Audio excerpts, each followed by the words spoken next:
What a match!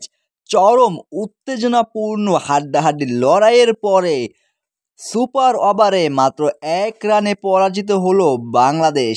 Team ম্যানেজমেন্টের ভুলের কারণে বাংলাদেশকে এই পরাজয় দেখতে হলো। ফুল ফর্মে থাকা হার্ড হিটার ব্যাটসম্যান রিশাদ হোসেনকে সুপার ওভারে না নামিয়ে টেস্ট প্লেয়ার শান্তকে নামানোর চরম মূল্য দিল বাংলাদেশ। ফলাফল সুপার ওভারে ওয়েস্ট ইন্ডিজের বিপক্ষে ১ রানে পরাজিত হলো বাংলাদেশ।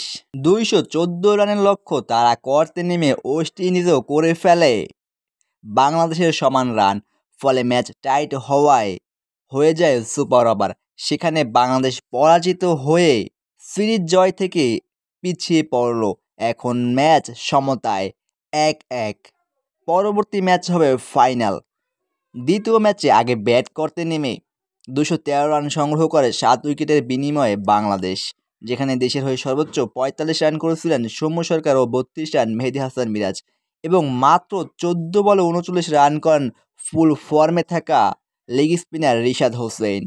উইন্ডিজদের হয়ে বল হাতে সর্বোচ্চ ৩ উইকেট শিকার করেন গুদাকেশ মতি ও ২ উইকেট করে শিকার করেন আকিল হোসেন ও অ্যালেক অ্যাথানেজ। ২১৪ রানের লক্ষ্য তাড়া করতে নেমে ৯ উইকেট হারিয়ে ৫০ ওভারে ওয়েস্ট ইন্ডিজও সংগ্রহ করে ২১৩ রান। ফলে ম্যাচ গড়ায় সুপার ওভারে। তবে ম্যাচের পুরো খেলাটাই ঘুরিয়ে দিয়েছেন উইন্ডিজ কাপ্তান শাই হোপ।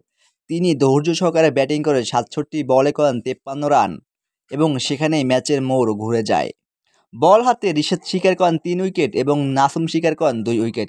এরপরে সুপার ওভারে ওয়েস্ট ইন্ডিজ আগে ব্যাট করতে নেমে ১০ রান সংগ্রহ করলে বাংলাদেশের লক্ষ্য দাঁড়ায় ১১ রান, এবং সেইখানে বাংলাদেশ ৬ বলের পরিবর্তে বল পিটায় ৯টি। তারপরেও তারা ১ রানে পরাজিত হয় উইন্ডিজদের কাছে।